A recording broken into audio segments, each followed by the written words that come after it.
let's talk about something incredibly difficult: infidelity.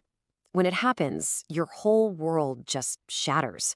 You're left with these painful, looping questions and, honestly, no easy answers. What we're going to do here is try to find a path through that chaos, a way to find some clarity for yourself. And right away, you're hit with these massive questions, aren't you? Should you forgive? Should you stay? Your mind is just racing. You're feeling anger, hurt, confusion. It can feel so deep, it's hard to even breathe. And that pressure to just have an answer, like right now, it's completely overwhelming. Look, the goal here is not to give you a simple yes or no. That's not how this works. Instead, what we're going to do is explore a way of thinking about this whole thing, a way that can help you navigate your own feelings and find the answer that is truly, genuinely right for you. So, first things first, before we can even get to stay or go, we have to tackle the word at the very heart of this: forgiveness. Because it's a word that gets thrown around a lot, and frankly, it's often misunderstood. And that misunderstanding, it can keep us trapped. For most of us, forgiveness feels like this obligation. It means you're supposed to stay, you're supposed to just accept what happened, and then you move on somehow. But that one little word, somehow, that's where all the pain is hiding, isn't it? Please like, subscribe, and leave a comment. You are doing important work. And this is where we have to draw a really clear line. On one hand, you have this common idea of forgiveness, which is all about the external stuff, staying together, keeping up appearances, often by just bearing the pain. But true forgiveness, that's something totally different. It's an internal journey, and it's 100% for you. It's not about ignoring the pain, no way. It's about looking right at it, acknowledging it, so that you can actually heal and take back your own mental health. And here's something you absolutely have to get. Forgiveness isn't a light switch you can just flip. It is a long, messy, personal process. It means you have to accept that those painful memories, the suspicion, the waves of anger, they're going to come back, and that's okay.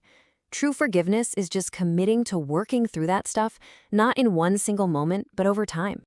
Okay, so that brings us to a really important crossroads. If you're thinking about staying, are you actually choosing to rebuild something? Or are you just passively deciding to endure? There's a huge difference. A lot of times, the decision to stay isn't really a free choice, is it?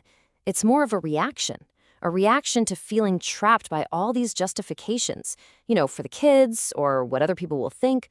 These are powerful fears and pressures that can trick you into tolerating a situation that's completely unbearable and that stops you from ever really healing. And the internal cost of just enduring, wow, it's huge.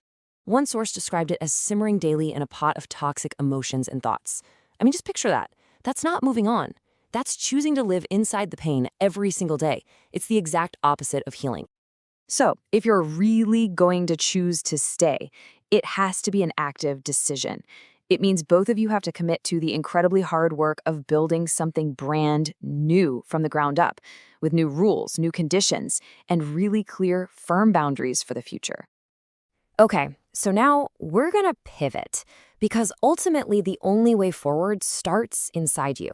It means making a radical shift in focus, away from them, away from what they did, and turning that focus back onto yourself to figure out what you actually need to heal.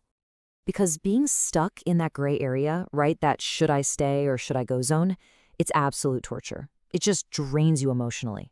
So taking action, making any decision, whether it's to leave or to fully commit to rebuilding, that is the very first step toward getting back some control over your own life. Now, this requires asking yourself a really tough question. A lot of us have these rigid beliefs, right? I would never tolerate cheating. Betrayal is unforgivable, period. But you have to ask, is that principle serving as a helpful guide for you right now? Or has it become a kind of cage, trapping you in your suffering and stopping you from seeing the whole picture clearly? So just for a second, I want you to stop. Forget them. Forget the affair. And just ask yourself, what is happening to me right now? In the middle of all this chaos, have you totally lost touch with your own needs, your own life, your own interests? Are you even interested in yourself anymore?